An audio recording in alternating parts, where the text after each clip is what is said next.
The wind howled through the pines of Silver Bend, Montana, carrying the scent of whiskey and unwashed men.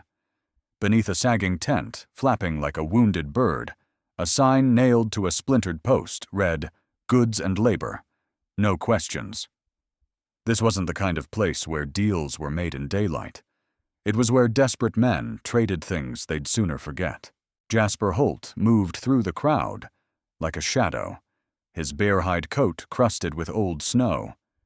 At 40, the former tracker was more legend than man, quiet as a winter creek, with eyes that had seen too much. He'd come for a new skinning knife or so, he told himself. But then he heard the auctioneer's rasp. Healthy woman, 25. Sturdy.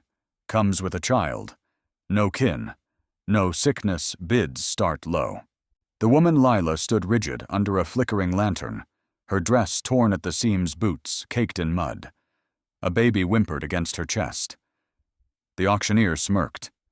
We can split 'em up. Mrs. Holloway over in Iron Gulch is looking for a child. Don't need the mother. Lila's voice cut through the jeers like a whip. Take me, not her. A handler yanked her arm. The baby shrieked. That's when Jasper moved.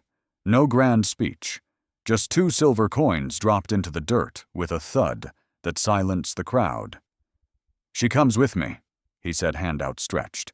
Lila met his gaze, not with tears, but with the steel of someone who'd already lost everything but her spine. The lantern light caught the scar on Jasper's jaw, the one he got at Antietam.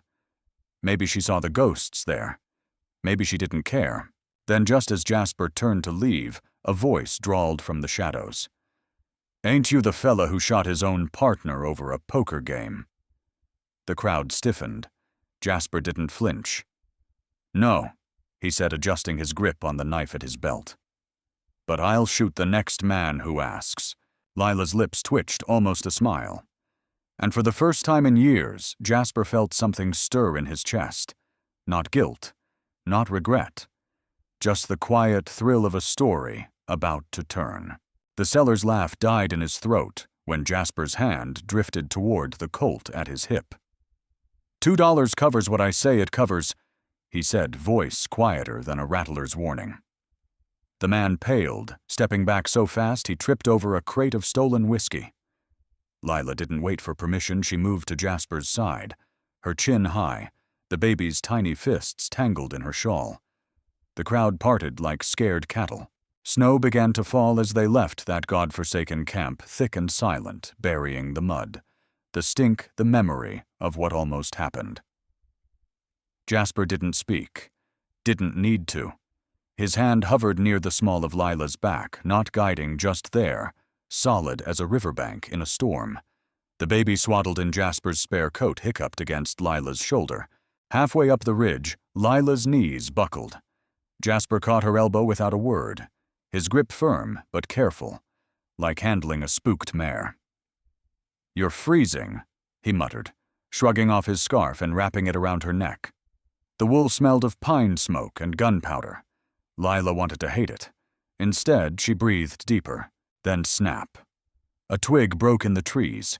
Jasper's body went rigid, his free hand drawing the Colt faster than thought. A mangy coyote slunk into view, ribs showing, eyes gleaming. It stared at them for a heartbeat before vanishing into the brush. Jasper exhaled, but Lila caught the way his finger stayed curled around the trigger. You expecting trouble? She asked, voice raw. Jasper holstered the gun. Always. The cabin appeared like a mirage, weathered logs. A sagging porch, smoke twisting from the chimney. It wasn't much. But the second Lila crossed the threshold, warmth hit her like a slap. The place was spare, but lived in a stew pot simmering over the fire, a battered rocking chair, a rifle leaning by the door like an old friend. Jasper nudged her toward the fire. Sit. Lila's legs gave out before she reached the chair. She barely felt Jasper's hands catching her, easing her down. The baby whimpered, and Lila forced her eyes open, panic clawing up her throat until she saw him. Jasper stood by the hearth, bouncing the child in one arm, like he'd done it 100 times, his other hand stirring the stew. The sight was so absurd, Lila almost laughed. Then the baby giggled. Jasper froze. So did Lila. The sound was so foreign in that cabin in their battered lives, it might as well have been a gunshot. "She likes you," Lila said, voice hoarse. Jasper stared at the baby like it was a live grenade. "Ain't never held one before," he admitted. Lila's lips twitched. "Well, you're a natural." Something shifted in Jasper's face just for a second. Not a smile. Not quite. But close. Outside, the wind screamed. Inside, the fire crackled. And for the first time in longer than either could remember, neither of them felt entirely alone. Then the stew boiled over, hissing into the flames. Jasper swore, lunging for the pot, and the baby, delighted, let out a shriek of laughter. Lila's own laugh surprised her, rusty and real. Jasper scowled at the mess, but his eyes, when they flicked to hers, were lighter than they'd been in years. Maybe, just maybe, this story wouldn't end in blood after all. The firelight flickered across Jasper's face as the baby lark Lila had started calling her, for the way she chirped at dawn, tugged at his beard with tiny, insistent fists. His chuckle was a rough, unfamiliar sound, like gravel tumbling down a hillside. Lila froze, mid-stitch, the needle hovering over Jasper's patched coat. She hadn't heard a man laugh without malice in years, not since before the men from Willow's Creek came knocking. Jasper's eyes opened, meeting hers over Lark's drowsy head. "She's got a grip like a bobcat," he muttered, shifting the baby carefully. A line of drool glistened on his shirt. Lila's fingers tightened around the needle. "If you're thinking of selling her, Christ, woman." Jasper's voice cut through the cabin, sharp enough to make Lark blink, then quieter. "She's yours. You're both here." He didn't say home. Didn't need to. The silence stretched thick as the stew Jasper had burned last week. Then Lark sneezed a ridiculous tiny sound, and Jasper flinched like he'd been shot. Lila burst out laughing. "Scared of a baby sneeze gun slinger?" Jasper scowled. "Ain't scared. Just never been around 'em." He adjusted Lark's blanket with surprising gentleness. "They're damn fragile." "Less than you'd think," Lila said softly, watching Lark grab Jasper's calloused thumb. Winter clamped down hard. Snow piled past the windowsills, and the creek froze solid enough to walk on. Jasper taught Lila to track deer in it, to spot the faint depressions in the snow where rabbits huddled. She learned fast moving through the trees with a rifle he'd grudgingly lent her. One afternoon, as they hauled firewood, Lila spotted a flash of red in the white. A fox, skinny and desperate, digging at the ice near the creek. Jasper raised his rifle. "Don't," Lila said. Jasper's eyebrow climbed. "That Peltzworth. She's got kits." Lila pointed to the den half buried in snow. "See the tracks." Jasper stared. Then with a grunt, he lowered the gun. "You're gonna make a terrible frontierswoman." Lila grinned. "Already am. I'm still alive, ain't I?" Inside the cabin changed. Lila's mending piled up Jasper's shirts, Lark's tiny socks, even the frayed quilt that had been his wife's. One night Jasper tossed a burlap sack onto the table. "For you," he said like it pained him, inside a bolt of blue calico the kind town women wore. Lila's throat tightened. "I don't need pretty things." "Ain't about pretty," Jasper growled. "That dress you're wearing's more patch than fabric." Lila touched the cloth. It was softer than anything she'd felt in years. Jasper busied himself with the fire. "Figured you could make something, or not. Don't matter." It did. Then came the thaw. The first drip of melting ice woke Lila before dawn. She found Jasper on the porch sharpening his knife, watching the sunrise paint the snow pink. "Roads'll be passable soon," he said, not looking at her. Lila's chest ached. "You want us gone." Jasper's knife stilled. "I want you to have a choice." Lark babbled inside, banging a wooden spoon against a pot. The sound was louder than any declaration. Lila exhaled. "You still burn stew. Someone's got to keep you alive." Jasper's mouth twitched. "That a fact?" "Yep." She nudged his boot with hers. "Guess we're staying." The knife resumed its rhythm. The sun climbed higher. And for the first time in forever, the future didn't feel like a thing to fear. The first rider's spurs jingled like cheap tavern bells as he dismounted, a sound that set Jasper's teeth on edge. The man's coat was city-cut, his boots polished to a shine that screamed, "I've never worked a day in my life." His companion, a gaunt weasel of a man with yellowed teeth, hung back fingers twitching near his pistol. Lila felt the shift before she saw it. One moment Jasper was teaching Lark how to whittle a stick into a toy horse. The next, his knife was sheathed, his rifle propped against the doorframe, just within reach. "Afternoon, friends." Jasper drawled voice, smoother than the whiskey these fools probably sipped from crystal glasses. "You're a long way from whatever salon spat you out." The dandy's smile didn't reach his eyes. "Mr. Holt, heard you took in strays." His gaze slithered past Jasper to where Lila stood in the doorway, Lark balanced on her hip. That her "the Willows Creek problem?" Lila's fingers dug into Lark's skirts. She knew that voice, knew the way men like this licked their lips when they said problem. Jasper didn't move. "You've got 3 seconds to state your business before I plant you in my compost heap." The weasel snorted. "Preacher's boy wants his property back." He jerked his chin at Lark. "That brat's his blood, ain't she?" The dandy yelped as Jasper's bullet took off his hat brim. "Next one goes between your eyes," Jasper said, smoke curling from his Colt. "Now, you were saying..." Lila didn't realize she'd backed into the cabin until her spine hit the wall. Lark whimpered, tiny fists clutching her neck. "It's all right, little bird," she whispered, but her hands shook. That voice, that smirk. Memories crashed over her, the preacher's son, pinning her in the hayloft, his breath reeking of communion wine as he hissed, "You'll thank me for this." Then Jasper's shadow filled the doorway. "They're gone." His knuckles were split. The dandy's fancy coat was now a crumpled heap in the mud. Lila's laugh came out jagged. "You didn't kill him." "Wanted to." Jasper wiped his hands on his pants. "Figured you'd rather spit in his eye yourself someday." Something hot and fierce uncoiled in Lila's chest. She'd spent years running, hiding. But Jasper had just drawn a line in the dirt with gunpowder and blood. "Teach me to shoot proper," she said. Jasper's eyebrow lifted. "That a request or a demand? A promise?" She bounced Lark gently. "Next time I'll be the one putting holes in his hat." That night, as Jasper oiled his guns, Lila pried up a loose floorboard near the hearth. Beneath it lay the one thing she'd salvaged from her old life, a pearl-handled derringer, small enough to hide in a corset. Useless against a rifle. Perfect for close work. Jasper's reflection watched her in the window glass. "You're full of surprises, aren't you?" Lila spun the cylinder. "You don't know the half of it." Outside, the first spring peepers began to sing. The thaw was coming, and so was the reckoning. Dale's polished boot hit the porch step, just as the wind kicked up, sending a swirl of last winter's dead leaves skittering between them, like nature itself was trying to sweep him away. Jasper didn't budge. The Colt at his hip remained holstered, but his fingers flexed once-twice the way they did before a fight.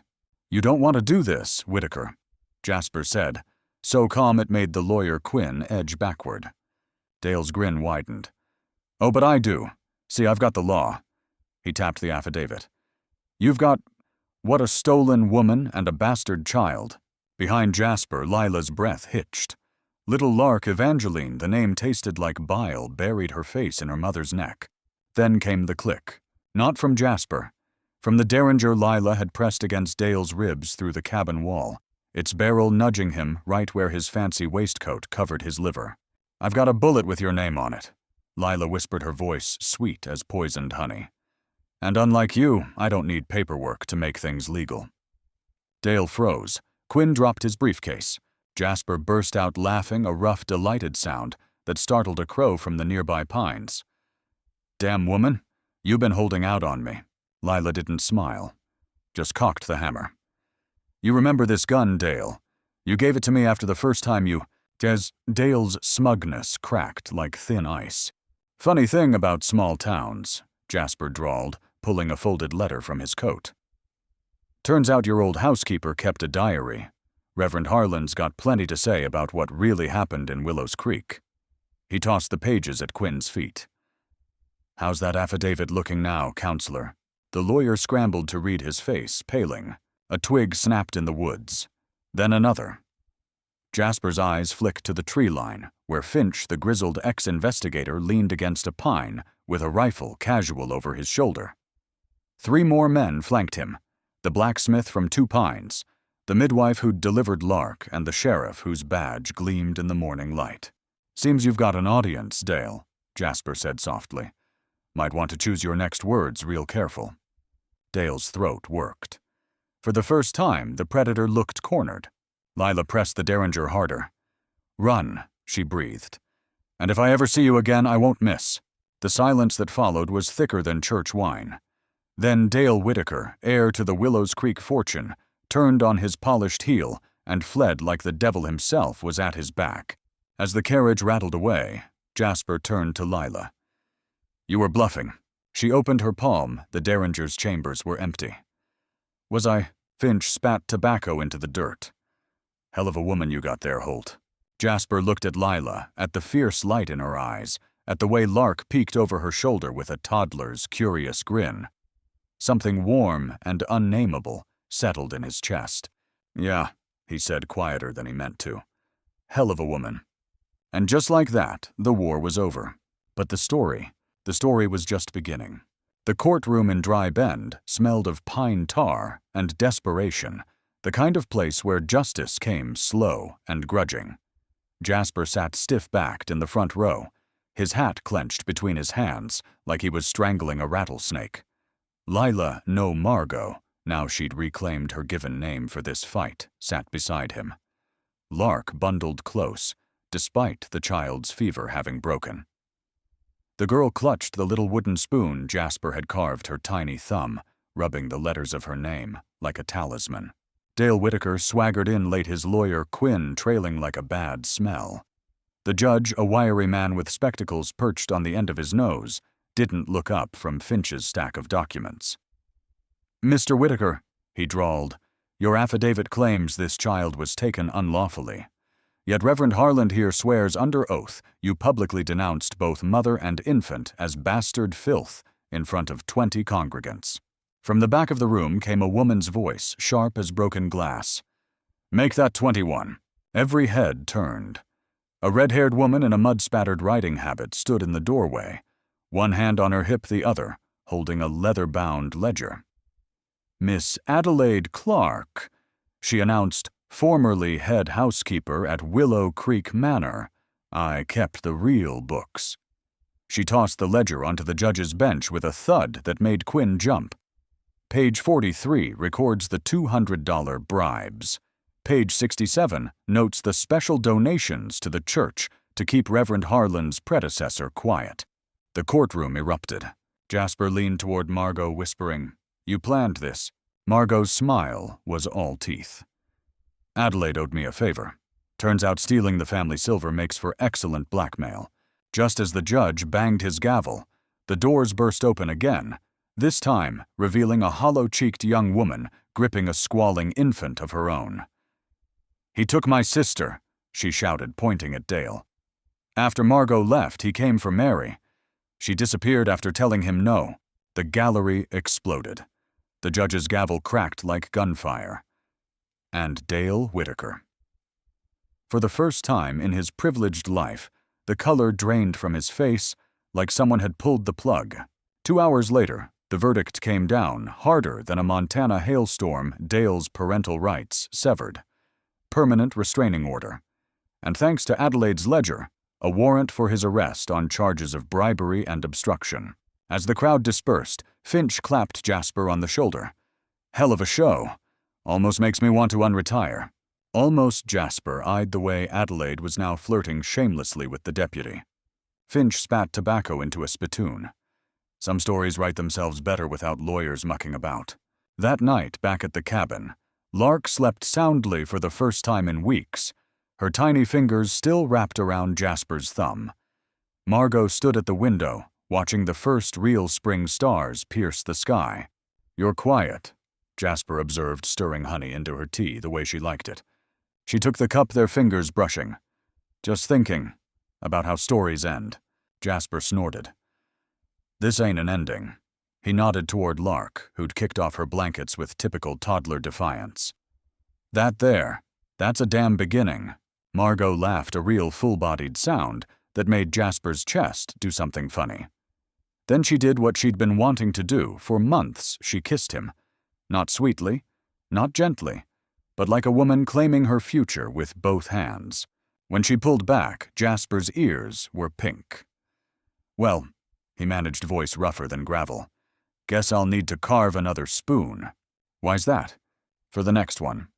Margot's gasp turned into laughter as stoic solitary Jasper grinned like a man who'd just won the last gold strike in the territory. Outside, the creek swelled with snowmelt, carving a new path through the valley. Inside, the fire crackled, the baby sighed, and somewhere between the kisses and the chaos, a family was born. Not with a whimper, but with a hell yes. The morning after the flowers appeared, Margot woke to find Eli's side of the bed empty again. This time, though, the smell of burnt sugar and curses drifting through the cabin told her exactly where he'd gone. She found him in the lean-to, covered in flour, wrestling with a cast-iron skillet. A lopsided cake sat on the table, its surface studded with wild flowers like tiny flags of surrender. "It's supposed to be," Eli growled, wiping his forehead and leaving a white streak. "Hell if I know. Adelaide said women like sweet things after court victories." Margot pressed her lips together to keep from laughing. The great Jasper Holt, who could track a deer through a blizzard and stare down a grizzly without blinking, brought low by baking powder. "It's perfect," she said, plucking a violet from the top and tucking it behind his ear. "Just like you." Eli scowled, but his ears turned pink. "Don't start." The piece held for 3 weeks. Then the letter came. Finch rode up at dusk, his hat pulled low. "Ain't good news," he said, handing over the envelope with its fancy dry-bend courthouse seal. "Whitaker's skipped town. Left his lawyer holding the bag." Margot's fingers trembled as she broke the seal. The words blurred. "Petition for appeal. New evidence. Hearing set for." Eli snatched the paper, scanned it, then calmly fed it to the fire. Like hell. That night, as Margot rocked a sleeping Lark, she felt it, the old fear creeping back. The dread that no victory was ever truly final. Then Eli dropped a worn leather pouch on the table with a heavy clink. "We're leaving." "What?" "Not running," he clarified, strapping on his gun belt. "Relocating.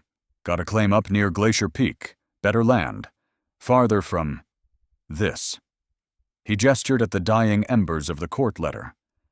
Margot stared at him. "You'd give up your home." Eli's gaze locked onto hers. "Ain't the cabin that makes it home." The morning they left, the wildflowers Eli had planted were finally in full bloom, a riot of color against the weathered logs. Margot knelt to pick one, tucking it into Lark's tiny fist. "Look, little bird," she whispered. "Even the ground here fights to be beautiful."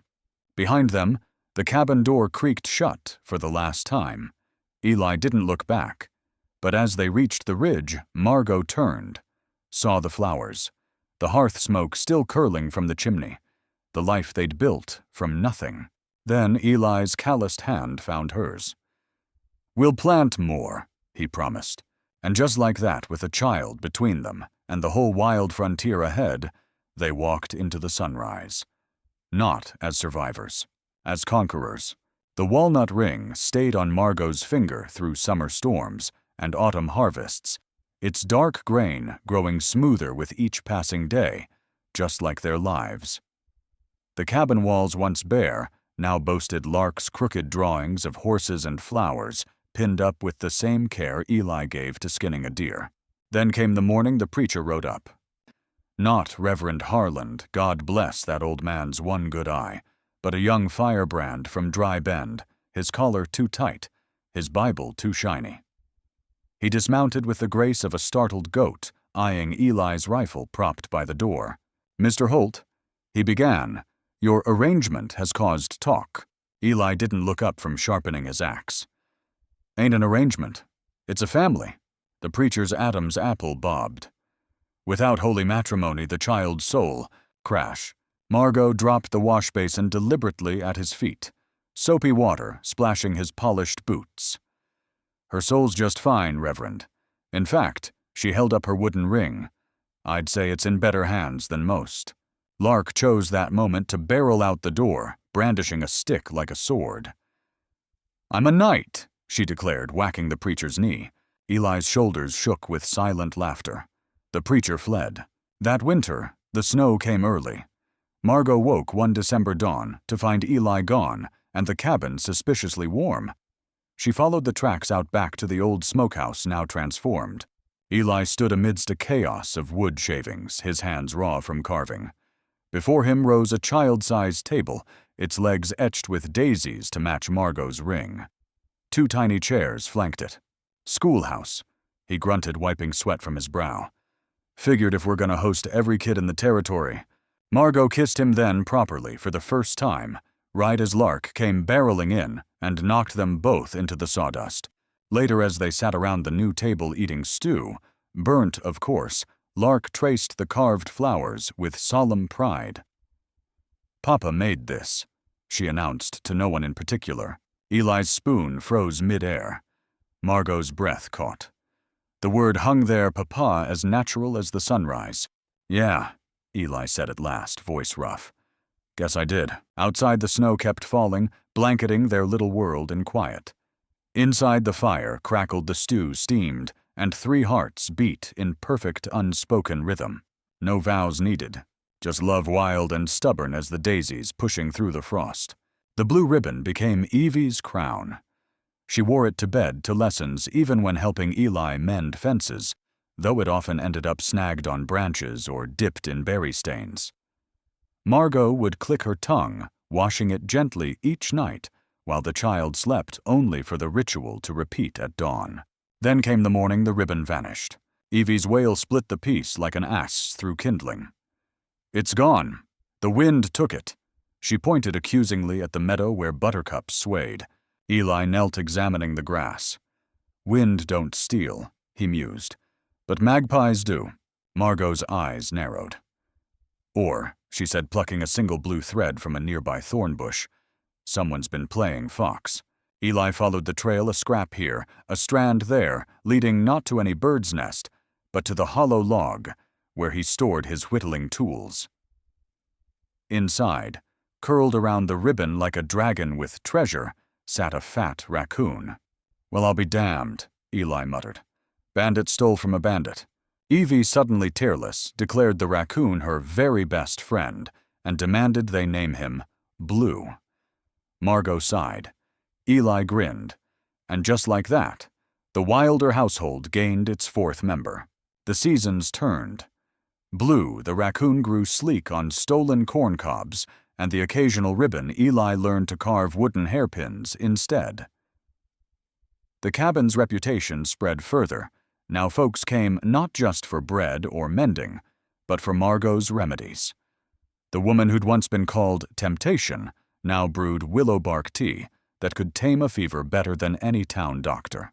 One evening, as Margot crushed herbs at the table, Eli set down a small wooden box beside her mortar. Inside lay a set of brass scales finely crafted. "For your medicines," he said. "So you don't have to guess." Margot's throat tightened. "You traded for these." Eli's shrug was too casual. "Might have mentioned your cough syrup to that traveling merchant. Turns out his wife swears by it." She kissed him, then her hands still dusty with yarrow root. The real test came in deep winter, when a group of Blackfoot travelers appeared at their gate, an elder woman shivering with pneumonia. The townsfolk would have crossed themselves and barred their doors. Margot stirred the fire higher. Eli carried the woman inside without a word. For 3 days, Margot tended her with poultices and steam. Eli traded his best rifle to a passing trapper for honey, and Evie, now 7 and fearless, sat by the woman's side, chattering away in a mix of English and the few Blackfoot words Eli had taught her. When the fever broke, the elder pressed a necklace into Margot's hands, a single bear claw on a leather cord.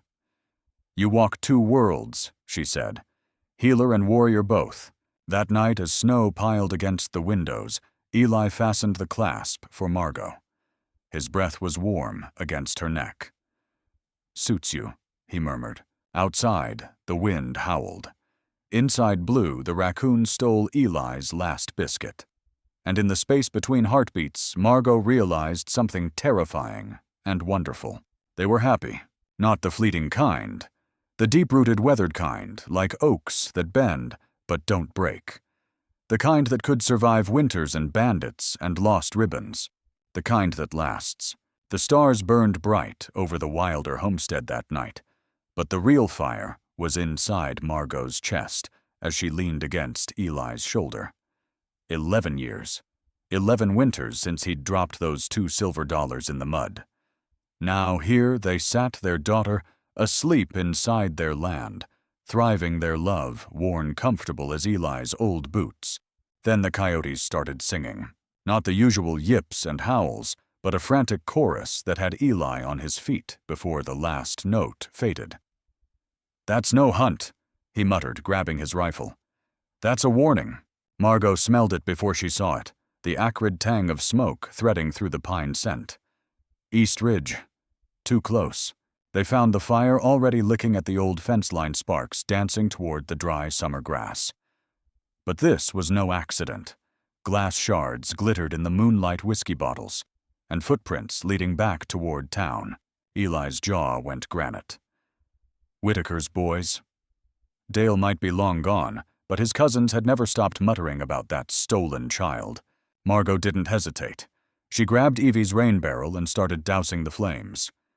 "Go," she ordered. "End this." Eli vanished into the dark like a shadow. Dawn found Margot and Evie on the porch, soot-streaked and exhausted, the fire reduced to smoldering scars. Eli returned as the sun crested the ridge blood on his knuckles, peace in his eyes. "They won't be back," was all he said. Evie, ever perceptive, piped up, "Did you kill him, Papa?" Margot choked on her tea. Eli's lips twitched. "Nope. Just introduced him to Sheriff Dawson's new jail cell. And a few trees." He held up 3 fingers. "Turns out them Whitaker boys can't hold their liquor or their lies." New detail. From his pocket he pulled a crumpled wanted poster, Dale's face glaring up at them. "Seems our old friend's been busy. Stagecoach robberies in 3 territories." He met Margot's gaze. "Sheriff says he's heading for Mexico. For good." The relief hit Margot like a summer storm. She didn't realize she was crying until Evie wiped her cheek with a grubby hand. "Don't cry, Mama. We're Wilders. We don't run." Eli's calloused thumb brushed Margot's wooden ring. "Damn right." That afternoon, as they rebuilt the charred fence, Eve discovered something in the ashes, a single wild daisy, its petals scorched, but roots intact. She planted it carefully by the porch, declaring it their bravest flower. Come evening, the cabin smelled of venison stew and fresh bread. Eli produced a bottle of blackberry wine from some hidden stash, pouring 3 tin cups, Evie's, watered down, to a pinkish tint. "To family," Margot said, raising her cup. "To not running," Evie added. Eli's cup clinked against theirs. "To choosing." Outside, the first fireflies of summer blinked to life. Inside, 3 hearts beat in time, a rhythm as old as the mountains, as enduring as the wildflowers, pushing through burned earth. No more ghosts. Just this, just them, just home. The years rolled over the Wilder homestead, like gentle waves each season, leaving its mark. That scorched daisy Evie planted grew into a stubborn patch of blooms that returned every spring, brighter after every fire. The cabin's walls grew thicker with memories, a new quilt here, a bookshelf there, the ever-expanding gallery of Yves's drawings tacked up with pride. Then came the summer of the great storm. It hit at midnight, a tempest that tore shingles from the roof and sent the Wilder sign spinning into the dark. Eli and Margot worked side by side in the howling rain, nailing tarps over the gaps, while Eve, now 16, and just as fierce as her parents, held the lantern steady. When the wind finally died at dawn, they found their meadow transformed. The old aspen where Evie used to sketch had split clean down the middle, revealing a hollow stuffed with a rusted strongbox. Inside, gold coins from some forgotten stagecoach robbery and a single water-stained letter. For my Eleanor. If you're reading this, I didn't make it back from Dry Bend. Take the money and go east. The baby deserves better than an outlaw's shadow. Margot's hands shook. Dale's sister. She disappeared after... Eli squeezed her shoulder. Now we know why. Evie Practical as always hefted a coin. So, do we get to be rich now? They weren't, of course. Not the way townsfolk measured riches. The gold bought a proper schoolhouse built near the crossroads with Margot's remedies stocked in one corner, and Evie's drawings brightening the walls. It paid for a new mare when Eli's old mule finally retired. And when Sheriff Dawson's widow fell ill, it appeared anonymously in her flower bin. The rest, well, some secrets even the wildflowers kept. On Evie's 18th birthday, Eli presented her with a knife, not the half-dulled blade he'd carried all those years ago, but a new one, its handle carved with daisies. For your adventures, he said, voice gruff. Margot added a leather-bound journal. For the stories you'll tell. Evie hugged them tight, then mounted her mare with the confidence of someone who'd never known true loneliness. Don't worry, she laughed, adjusting her hat, the same wide-brimmed style Margot had worn at the marketplace. I'll always come home. And she did. Every season. With sketches of distant mountains, tales of railroad towns, and once to their shock a dark-eyed young geologist who blushed when Margot winked. Years later, when gray streaked Margot's braid and Eli's hands grew too stiff for carving, they'd sit on that same porch, watching their grandchildren chase fireflies. The Wilder sign, repainted countless times, still creaked in the wind. No more storms, no more ghosts. Just the quiet, unshakable truth they'd built together. Love wasn't something you found. It was something you chose, day after day, season after season, for as long as the wildflowers bloomed. One autumn evening, as Eli dozed by the fire, Margot slipped something into his pocket. A new wooden ring, its grain polished smooth by time. Carved inside, for Eli, who was always free, but chose to stay. When he found it, the old tracker didn't speak, just pulled her close, his heartbeat steady against her palm as the last light faded over mountains that had witnessed their whole extraordinary, ordinary love story.